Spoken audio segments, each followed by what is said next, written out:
Oh my god, where to start with spoilers for this movie, guys? Where to start?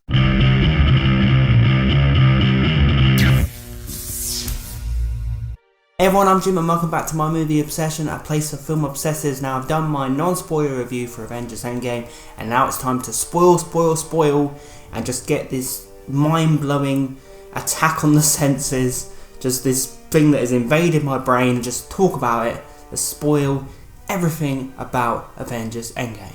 And I want to talk about the spoilers with you in the comments down below, so just whatever about the film you want to talk about, let's talk about it, let's get it out there, let's discuss. Probably the biggest movie of the decade. Well, no, it is the biggest movie of the decade. One of the biggest movie events in many years. So let's talk about it in the comments down below. So of course, guys, Black Widow and Iron Man die in this movie. Now, I absolutely love Scarlett Johansson in this series. I think she's been brilliant. If I would have chose who would have passed in this movie, her or Hawkeye, I would have chose Hawkeye. But the Avengers Endgame made me love Hawkeye even more. I don't know how it would be affected if Hawkeye died and not Black Widow.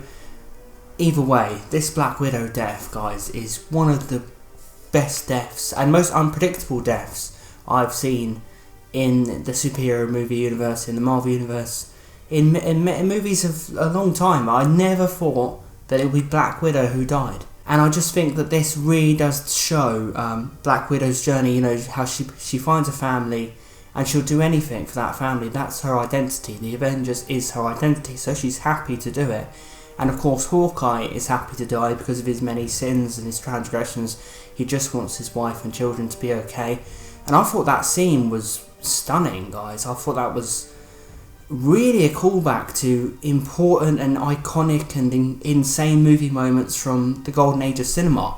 You know, from Star Wars, from Indiana Jones, from all those movies that are ingrained in our minds.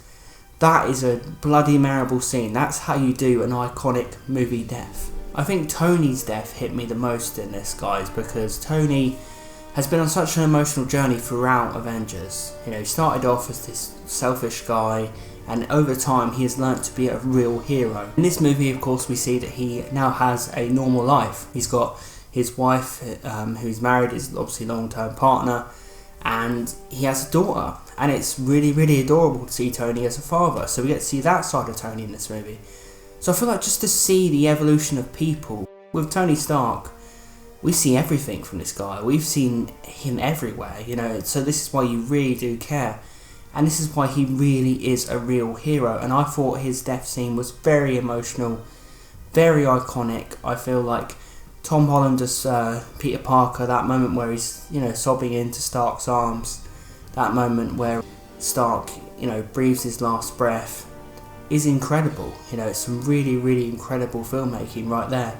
And Robert Downey Jr. with a wonderful performance in this film. We never have this, you know, franchises go on and on. Let's actually kill people off and put a stamp on a series and say, dang, that's it, he's gone. And I really feel like Marvel have kept their promises. Now, lots of other series, they'll always bring it back in 20 years and they'll always this and that. I fully believe that we'll never see Tony Stark again, played by Robert Downey Jr.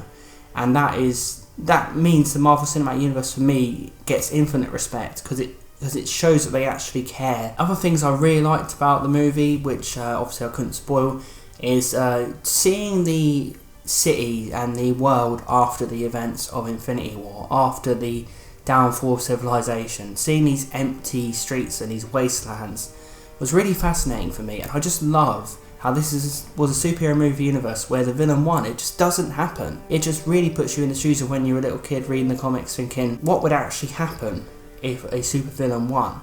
What would the world look like if a supervillain won? And we see it here. 50% of the world's population gone. You know, and Tony Stark is raising a family, and Captain America is having group therapy sessions. I mean, you're not seeing that shit normally. Captain America in a group therapy session. You ain't seeing that shit before, you aren't seeing it again. It's just these people are forced to react to it, and I like how it puts you in the shoes of what would happen. How would you live if you were a superhero and you failed the world? And that first hour was incredible, because it was really a study of how would your whole reason for existing, you'd have nothing left, you'd have no motivation, you'd have no purpose, and you'd have a tremendous amount of guilt I'd actually like to see a movie about those 5 years after Infinity War. Be the most depressing bloody movie ever, but I'd love it. Now, watching this movie, I had no idea where it was going, like genuinely.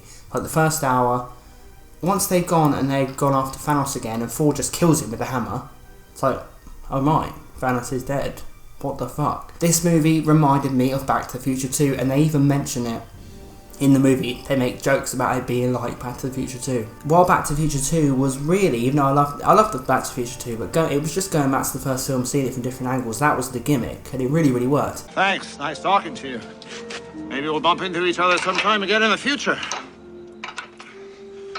Or in the past.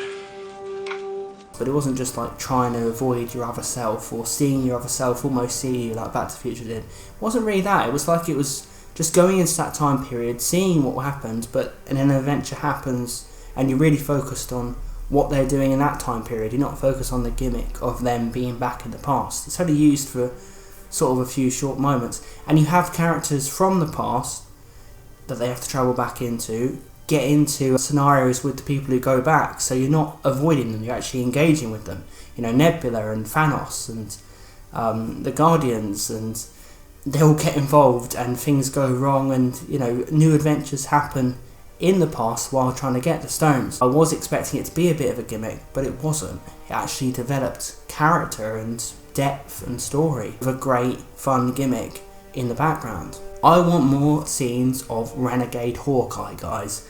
That fucking scene where Black Widow finds him murdering people just for a laugh because he's lost his family.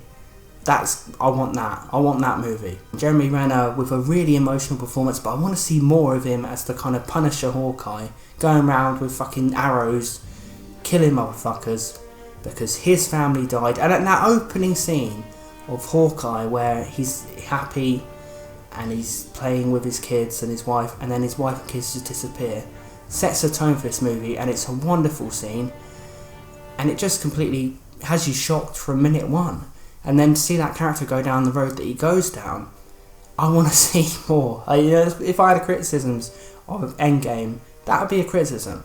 I want to see more of Hawkeye as the fucking Punisher. Thor being this overweight drunk, if you love Thor, you might not like this. And I do like Thor, but I don't love. He's not my favourite.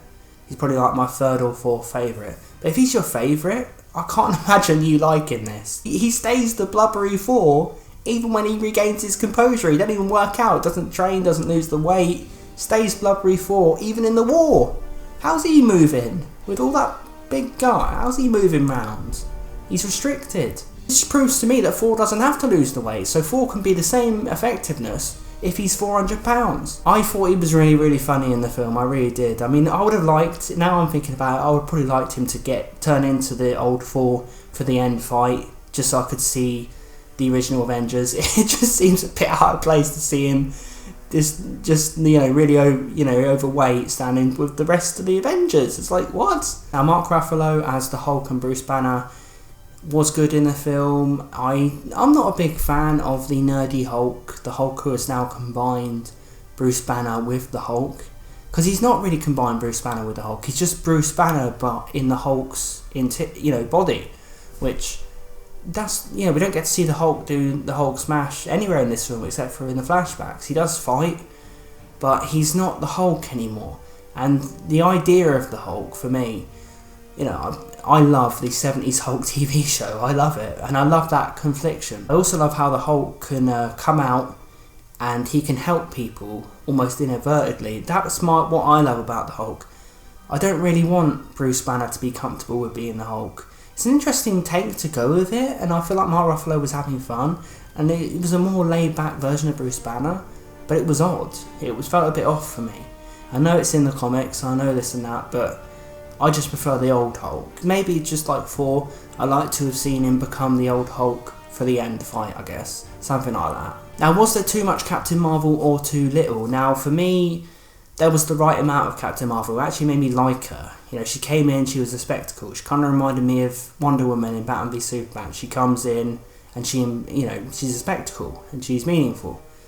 To see Brie Larson in a whole movie is what's going to put me off. I'm going to kill Thanos. Well, hang on, love, we're a team here.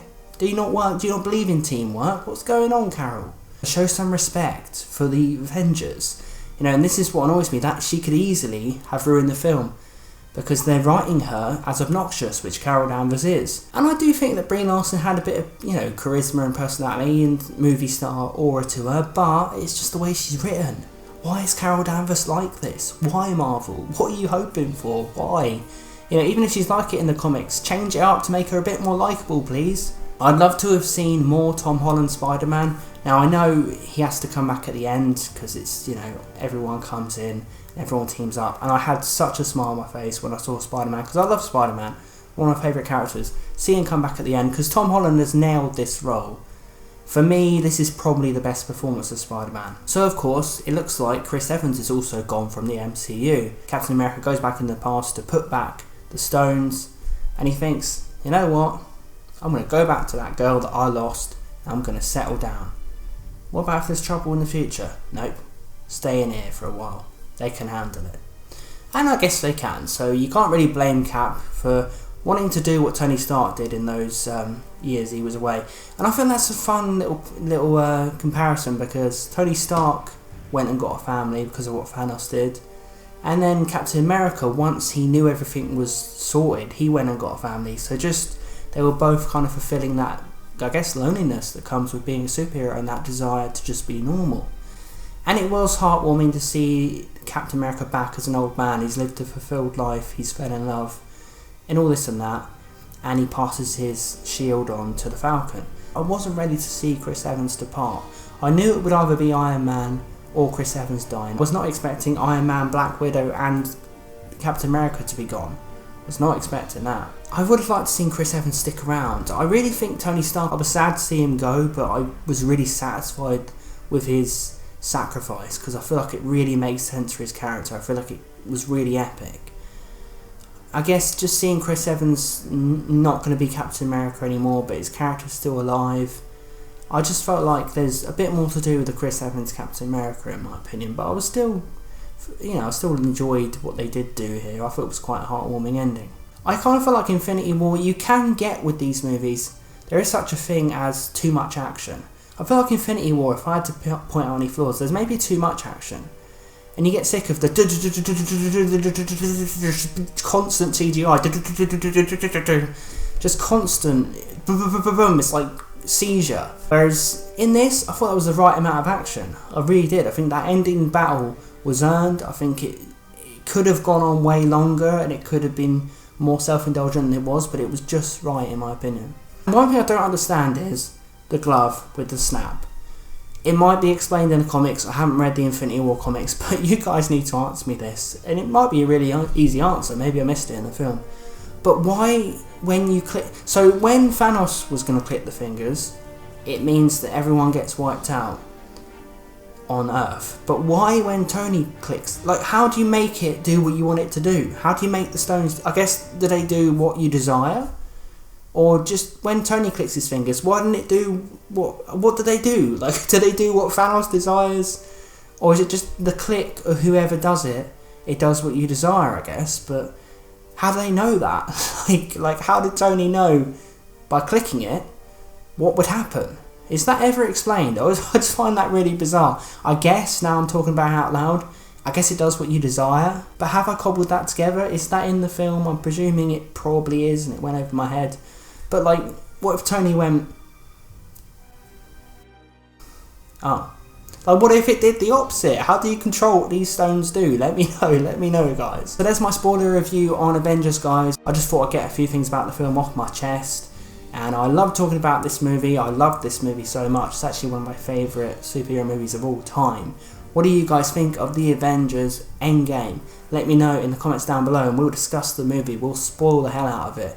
And we'll go back and forth. And tell me, you know, tell me how he knew that he wouldn't wipe everyone out. Thanks for watching, everyone. If you enjoyed this video, please subscribe, please like the video, and please comment down below, and let's discuss it. Thanks for watching, guys, and I'll see you in the next video.